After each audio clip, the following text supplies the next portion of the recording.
84% of turnover is said to be caused by DEI failure. We're also seeing that people are leaving their jobs without even having other jobs lined up because they're prioritizing their health over toxic work environments. We're also seeing that 70% of employees don't trust their HR departments. This means that when incidents happen, they're not reporting and they're seeking support online, which also means they're probably venting online, causing a PR disaster. Now, when we're looking towards the future, by 2030, 70% of the workforce is anticipated to be made up of Gen Z and millennials. 70%, y'all, that's less than 10 years from now. My experiences with racism and sexism at work, at school, at the grocery store definitely weighed on me, so I decided to do something about it. I applied my master's in teaching, focused in critical race studies, and my master's in integrated design, technology, and business, focused on human-centered design, to reimagine the future of work. Now, it also helps that civil rights and advancing social dynamics is in my blood because I am Jackie Robinson's great-great-niece. We're gonna match some vocab words with definitions. This reads, a social construct that groups humans based on shared physical characteristics such as skin color and hair texture. You can answer in your head or out loud, whatever you're comfortable with. So the answer here is A, race. The key words here were physical characteristics, skin tone, hair texture. These are things that commonly lump groups of people together. However, when we start to look at ethnicity, we realize that there's a large influence that now has to take into consideration culture, right? So culture has us explore traditions and language and religion and beliefs, behaviors, etc.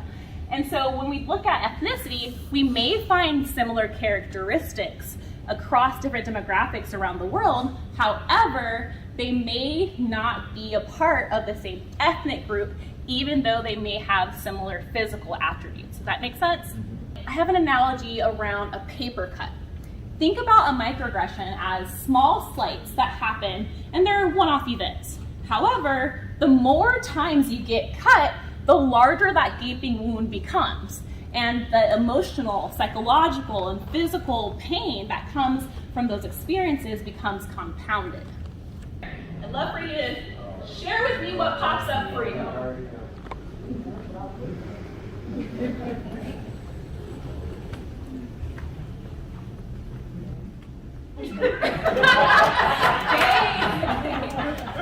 She said me for the I've already sent some out to my company. Absolutely. I'm not making it up. Let's try another one. Go to your web browser and type in Silicon Valley caste system. See what headlines pop up for you there.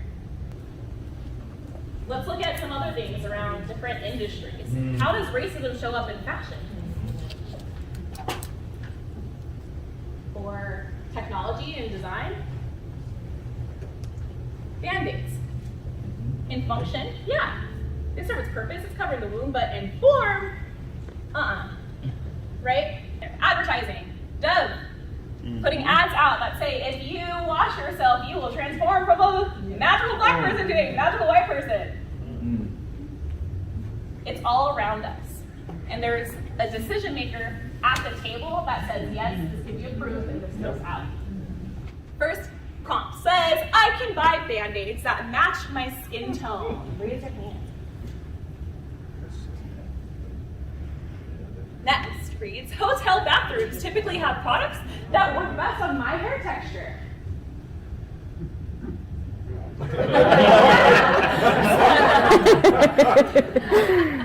All right, so the impact. When we look at the health impact of inequitable experiences, it's impacting us emotionally, psychologically, physically. What we find is things like PTSD, post-traumatic stress disorder, which a lot of times is a silent attacker. And if you belong to a community of color, Dr. Joy DeGruy writes about post-traumatic slave syndrome, where she specifically talks about the impact of the people who are descendants of slaves having higher rates of PTSD. So much so that when veterans come back from war, they're said to have less stress than living in a majority Black neighborhood in several cities within the United States. So some symptoms of this: anxiety, depression, insomnia, withdrawal, aggression, loneliness, hopelessness, substance abuse, eating disorders.